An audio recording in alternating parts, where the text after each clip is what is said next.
15 আগস্টের পরে আমরা পারতাম না। খুনের জাতি হিসেবে পরিচিত ছিল এই দেশ।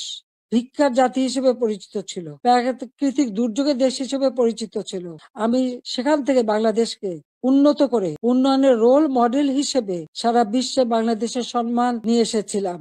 যারা আমাকে স্বৈরাচার বলেন, গণহত্যা বলেন, আজকে আমার জিজ্ঞাসা, আজকে যে বাংলাদেশের যে অবস্থা চলছে, এই যে পুলিশ হত্যা, আওয়ামী লীগের প্রায় 400 মতো নেতাকর্মীকে নির্মমভাবে হত্যা করা হয়েছে, হাত কেটে, পা কেটে, গলা কেটে হত্যা করা, ছাত্র, যুবক, মহিলা কেউ তো ছাড়া পাচ্ছে না। ছেলেকে পায় না বলে মাকে গ্রেপ্তার করা, মাকে গাছের সাথে বেঁধে অপমান করা, জায়নামাজের উপরে কুপিয়ে মারা অথবা আগুন দিয়ে পুড়িয়ে ফেলা, এ কি বর্বরতা! তো এরা কারা? এরা কি গণহত্যাকারী না? এরা কি স্বেচ্ছাচারী না? যাকে সব থেকে বেশি সহযোগিতা আমি করেছিলাম। গ্রামীণ ব্যাংকের ম্যানেজারের পদ, 6,000 টাকা বেতনের চাকরি 90 সালে পেয়েছিলেন। আমি 96-তে সরকার আসার পরে এই গ্রামীণ ব্যাংকে 400 কোটি টাকা দিয়ে এই গ্রামীণ ব্যাংকটাকে আমি দাঁড় করিয়ে দিই। শুধু তাই না, গ্রামীণ ফোনের ব্যবসাটাও ওই ডক্টর ইউনূসকে দিয়েছিলাম। আমার কাছে বারবার ধর্ণা দিয়েছিল, বলেছিল ওখান থেকে যে লাভ হবে সেই লাভের অংশ যাবে গ্রামীণ ব্যাংকে। তা কিন্তু যায়নি, বরং এগুলি বেচেই খেয়েছে, মানি লন্ডারিং করেছে, দুর্নীতি করেছে এবং তার ক্ষমতার লোভ আজকে বাংলাদেশকে ধ্বংসের দিকে নিয়ে এসেছে। একটি মানুষের ক্ষমতার লোভ বাংলাদেশকে জ্বালিয়ে পুড়ে ছারখার করে দিচ্ছে। তার মধ্যে কি এতটুকু মনুষ্যত্ব বোধ নেই? কৃতজ্ঞতা বোধ নেই?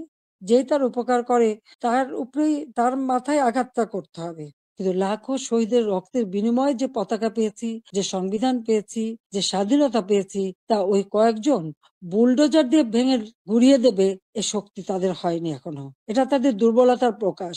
তারা একটা দালান ভাঙতে পারে, কিন্তু ইতিহাসকে তারা ধ্বংস করতে পারে না। ইতিহাস কিন্তু তার প্রতিশোধ নেয়, এটাও তাদের মনে রাখতে হবে। একবার মুছে ফেলা হয়েছিল 75-এর পর, এরপর আবার এখন শুরু। যারা এটা করছে তারা তাদের হীনমন্যতার পরিচয় দিচ্ছে। তাদের কাছে বোধহয় বাংলাদেশের স্বাধীনতাটা পছন্দ হয় না, ওই পাকিস্তানিদের মানে অধীনে থাকা আর তাদের পদলেহন করাটাই তাদের বোধহয় পছন্দ। অথচ কোভিডের সময় যখন অর্থনৈতিক মন্দা বিশ্বব্যাপী, তখনও আমরা ঠিক 1লা জানুয়ারি আমাদের শিক্ষার্থীদের হাতে বই তুলে দিয়েছিলাম সময় মতো। তাদের পড়াশোনা, স্কুলে যাওয়া বন্ধ ছিল, অনলাইনে পড়াশোনা করা বা টেলিভিশনের মাধ্যমে এক একটা ক্লাসগুলি সেটা তুলে ধরা তাদের কাছে। ঘরে বসে আমার ঘর আমার স্কুল এই কর্মসূচি বাস্তবায়নের মাধ্যমে পড়াশোনা যাতে অব্যাহত থাকে সেই ব্যবস্থাই আমরা করে দিয়েছিলাম।